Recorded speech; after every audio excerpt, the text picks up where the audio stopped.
Services, U.S. Air Force Propulsion, 4X Pratt & Amp. Whitney F-117 PW100 turbofan engine speed, 450 kts range, global within-flight refueling crew, 3, 2 pilots and 1 loadmaster, load, 102 troops paratroops. 36 litter and 54 ambulatory patients and attendants. 170,900 pounds, 77,519 kilograms, of cargo, 18 pallet positions. The C-17 Globemaster serves as the U.S. Air Force's primary strategic lift aircraft for global transport of troops and equipment. The C-17 is capable of rapid strategic delivery of troops and all types of cargo to main operating bases or directly to forward bases in the deployment area.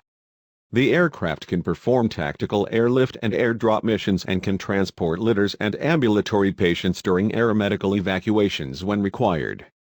The inherent flexibility and performance of the C-17 force improve the ability of the total airlift system to fulfill the worldwide air mobility requirement. The inherent flexibility and performance of the C-17 force improve the ability of the total airlift system to fulfill the worldwide air mobility requirements of the United States. Reliability and maintainability are two outstanding benefits of the C-17 system. Current operational requirements impose demanding reliability and maintainability. These requirements include an aircraft mission completion success probability rate of 92%, only 20 aircraft maintenance man-hours per flying hour, and full and partial mission availability rates of 74.7% and 82.5%, respectively. The Globemaster III was designed to be able to land on runways as short as 3,500 feet and as narrow as 90 feet.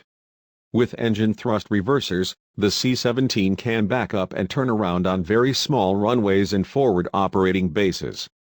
Designed as a replacement for the C-141 Starlifter, the C-17 made its maiden flight on September 15, 1991, and the first production model was delivered to Charleston Air Force Base, now known as Joint Base Charleston, South Carolina, on June 14, 1993. The first squadron of C-17s, the 17th Airlift Squadron, was declared operationally ready January 17, 1995. The C-17 is operated by Air Mobility Command at Travis AFB, Calif. Dover AFB, Dell. Joint Base Lewis McChord, Wash. Joint Base Charleston, South Carolina, and Joint Base McGuire-Dix Lakehurst, NJ.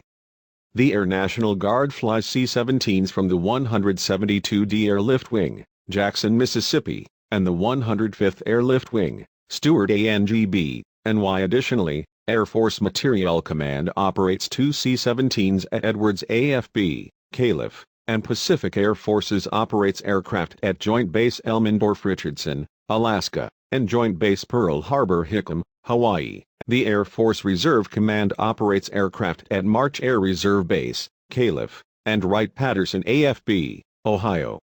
Air Education and Training Command has 17 aircraft at Altus AFB, Oklahoma.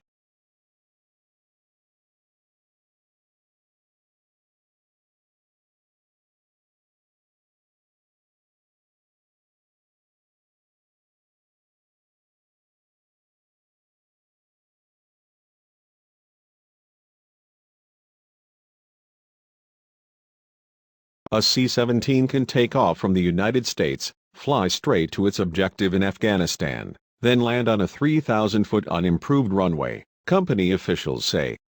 That means, in many cases, it can take its cargo exactly where it's needed, rather than forcing units in the field to break down a load and ship part of it the proverbial last mile aboard a helicopter or a smaller airlifter such as a C-27J Spartan. Meanwhile, here are two views of a C-17 cockpit captured Wednesday at the air show. In the second image, below, you can just make out some of what the pilots see through their heads-up displays, the same HUD, incidentally, that flies on the FA-18 Hornet. Also in the second image, a guest appearance by the Air Force's other, smaller cargo workhorse, Lockheed Martin C-130 Hercules. Base officials, mechanics and support personnel gathered in front of the giant cargo plane that was scheduled later in the day to fly back to its home at the 97th Air Mobility Wing at Altus Air Force Base in Oklahoma. Robins mechanics did heavy maintenance on the plane for about 6 months and finished it on time. The 562nd Aircraft Maintenance Squadron works on the planes under contract with Boeing. Jeff Wilson, Boeing's Director of Field Operations, said that when the work started at Robins in 2001, the base completed 17 planes the first year. Over the past year, that number was 65 planes. This is absolutely a model program that demonstrates the partnership between industry and the government, Wilson said. I know there is going to be a lot more aircraft coming through here. The number of C-17s coming to Robins will go down this year, but the workload will remain the same due to a change in the kind of work done. Colonel Jennifer Hammerstedt, commander of the 402nd Maintenance Group, said the C-17 squadron will do more heavy maintenance and fewer modifications. That means that although there will be fewer planes, the planes will be at the base longer and require more work. The squadron employs about 450 people. Another 200 people work in the C-17 program office, which manages the Air Force's fleet of 222 C-17s around the world. Many more people are involved with the C-17 work in support roles. Colonel Amanda Myers, C-17 System Program Director, recounted for the mechanics and other personnel gathered what some of the recent C-17s they have completed have been up to. One of those, she said, recently flew equipment related to the F-22 Raptor to the Middle East to support the fight against the Islamic State. The C-17 is delivering phenomenal strategic airlift around the globe, she said. It has become the U.S. Air Force's airlifter of choice. The program office tracks every C-17 daily to determine how many are available for missions. She said C-17s have one of the Air Force's best mission-capable rates at 87%. Ernest Brown, who supervises mechanics, has been involved with the C-17 work for 10 years. He said the workload has ramped up faster than he initially thought it would. We never knew it would be the 500th aircraft that we actually would work on, he said. It's been a good process and seems to work. We are just proud to be part of the celebration. Adam Ford, a mechanic, said it means a lot of him and his co-workers to know that the planes are important to missions around the world. C-17s also are well known as aerial hospitals and perform many humanitarian operations. It's a great responsibility, a great privilege, just knowing that what we do makes a difference in what our troops do, Ford said. The Y-20 looks a lot like the Boeing-built C-17 used by the U.S. Air Force, but critics say it falls short of the Globemaster III's performance in a number of respects. Andre Chang, editor-in-chief of the Canadian-based Canwa Defense Review, said that the Y-20 was technologically inferior to other military transport planes. True figures for the Y-20's maximum load and flying range were likely to be lower than those cited in state media due to the plane's reliance on a very old Russian-designed engine. The engine's oil consumption is very bad, it wastes a lot of fuel, he said, pointing out that because of noise some developed countries have banned aircraft using it from landing, threatening its potential appearance at European air shows. And that reality wouldn't help its foreign military sales effort or international reputation. Chang also noted that the C-17's long-range performance is possible because of the airplane's composite materials, the manufacture of which the Chinese have struggled with to date. And the Y-20 was likely to take at least another 5 years to enter operati, but the Chinese only want to talk about capabilities. The Y-20 has a maximum payload of 66 tons, which it can carry as far as 2,700 miles, the China Daily said, and with 55 tons on board it could fly from western China to Cairo.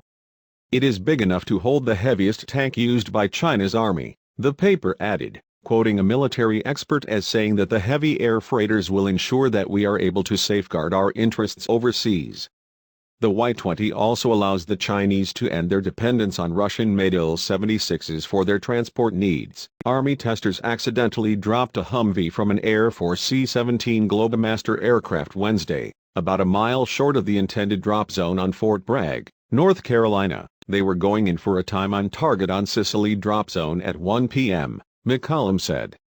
Everything was going well. They were at the 1-minute mark to the drop zone.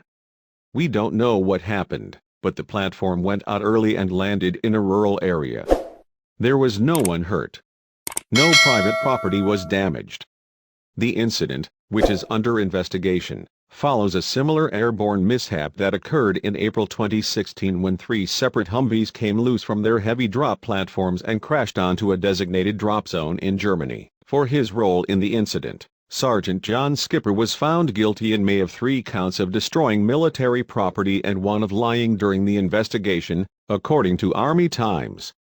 A court-martial panel sentenced Skipper to be demoted to the rank of private and to receive a bad conduct discharge.